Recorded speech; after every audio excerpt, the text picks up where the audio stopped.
शैतानुर्रजीम बिस्मिल्लाहिर्रहमानिर्रहीम। अस्सलाम वालेकुम नाइन्थ क्लास, कैसे हैं सब बच्चे। अल्लाह ताला आपको हंसता मुस्कुराता रखे, ज़िंदगी में कामयाब व कामरान करे। जी बच्चों, आज हम इस्लामियत में बाब पंजम हुस्न मामलात व माशरत, इसमें टॉपिक पढ़ेंगे कसम के अहकाम व मसाइल। आज हम पहले इसकी एक्सरसाइज करेंगे। जी, पहले इसके दुरुस्त जवाब का इंतखाब करें। यमीन का मानी है कसम, मशवरा, मामलत, इरादा। अब इसमें सही आंसर क्या आया? कसम। किस कसम पर कुफारा है? यमीन मनक़दा, यमीन गमूस, यमीन लग, यमीन फजूल। अब इसमें सही आंसर क्या है? यमीन मनक़दा। पुख्ता इरादे से खाई जाने वाली कसम के कुफारे की एक सूरत कितने मस्कीनों को खाना खिलाना है? 4, 6, 8 और 10। इसमें से सही आंसर क्या आया? 10। कसम तोड़ने पर रोज़े लाजिम हैं? 2, 3, 4, 5। अब इसमें सही आंसर क्या आया? 3। हदीस मुबारका में जिस कसम की मुमानत की गई है, आबा व अजदाद की, अल्लाह ताला की, अल्लाह की सिफ़ात की, अल्लाह के अस्मा की। अब इसमें क्या आया? आबा व अजदाद की। अब इसके शॉर्ट क्वेश्चन देख लेते हैं। कसम का मानी और मफ़हूम लिखें। तो इसके आंसर में लिखेंगे जी, कसम को कुरान और हदीस में यमीन कहा जाता है। यमीन की जमा ईमान है। इस्तिलाही मफ़हूम में किसी मुसलमान का अल्लाह ताला का नाम लेकर पुख्ता अज़म करना और दूसरे शख्स को यकीन दहानी करवाना यमीन कहलाता है। यह आपका फर्स्ट शॉर्ट आ गया जी। कसम की अक़साम लिखें। जी बच्चों, कसम की अक़साम लिखें। इसमें आपका टू शॉर्ट यहाँ से शुरू होगा। यमीन मनअक़दा, यमीन गमूस और यमीन लग। ये आपके टू शॉर्ट का आंसर आ गया जी। झूठी कसम के कोई से 2 नुकसानात तहरीर करें। यहाँ लिखेंगे हम। यहाँ से तीसरा सवाल आपको आंसर शुरू होगा जी।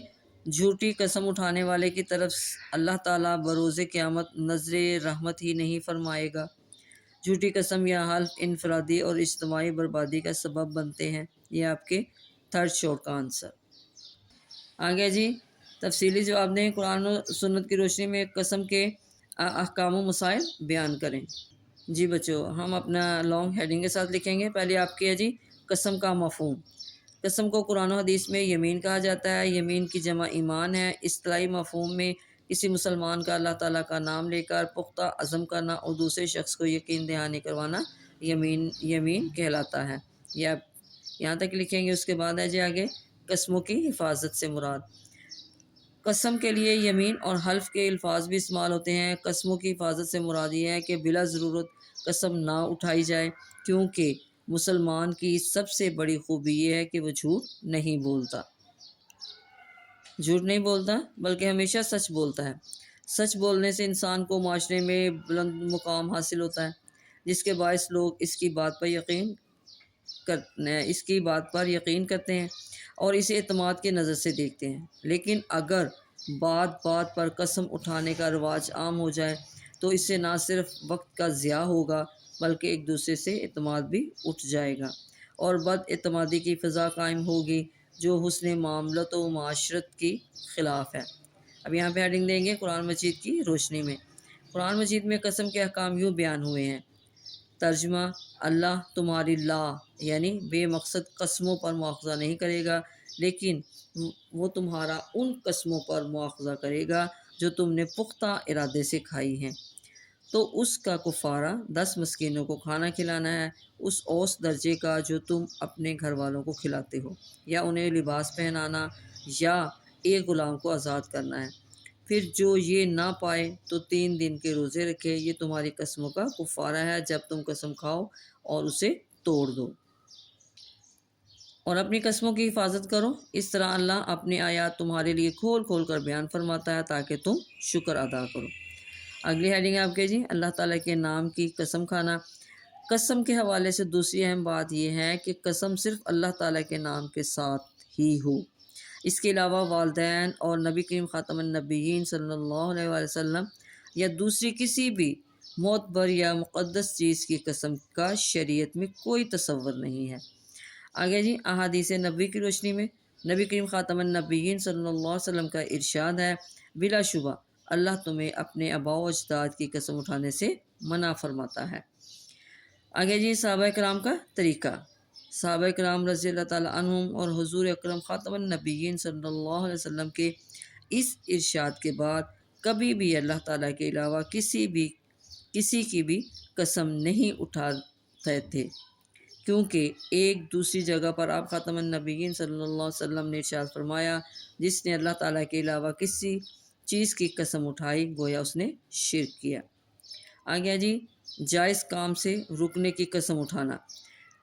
قسم کے حوالے سے تیسری بات یہ ہے کہ اگر کوئی شخص جائز کام سے رکنے کی قسم اٹھا لے کہ میں اس کام کو نہیں کروں گا، اور اس قسم کو توڑنے میں خیر ہو تو قسم توڑ دی جائے اور قسم کا کفارہ ادا کر دیا جائے۔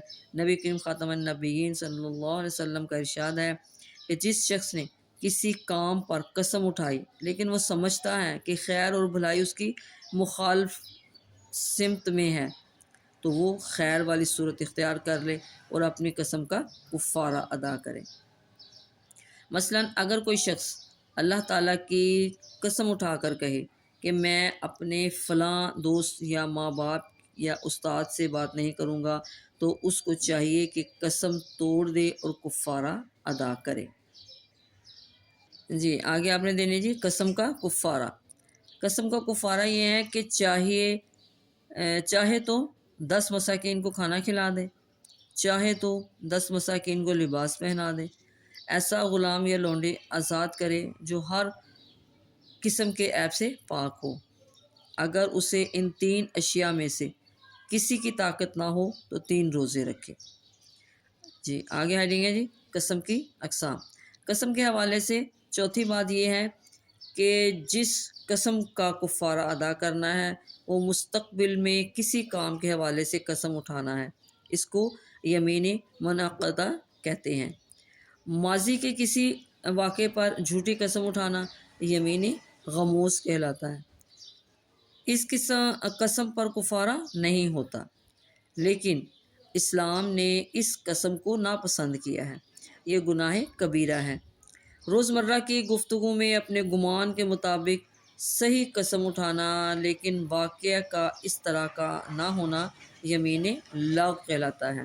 اس طرح کی قسم سے اللہ رب العزت نے درگزر فرمایا ہے۔ اگلی ہیڈنگ کیا دیں گے؟ گناہ کبیرہ۔ جھوٹی قسم گناہ کبیرہ اور انسانیت کو دھوکہ دینا ہے، اور جھوٹی قسم اٹھانے والے کی طرف اللہ تعالیٰ بروز قیامت نظر رحمت ہی نہیں فرمائے گا۔ جھوٹی قسم یا حلف انفرادی اور اجتماعی بربادی کا سبب بنتے ہیں۔ ہمیں ان سے بچنے کی دعا اور عملی طور پر کوشش کرنی چاہیے۔ یہ تھا جی آج کا ہمارا سبق، جس میں ہم نے اس کی ایکسرسائز کی، شارٹ بھی، ایم سی کیوز بھی، اور اس کے لانگ کی ہم نے ہیڈنگ بھی بنا لی۔ جی بچوں، اس کو اپنے اب اچھی طرح یاد کر لینا ہے، اپنی دعاؤں میں یاد رکھیے گا۔ اوکے، اللہ حافظ۔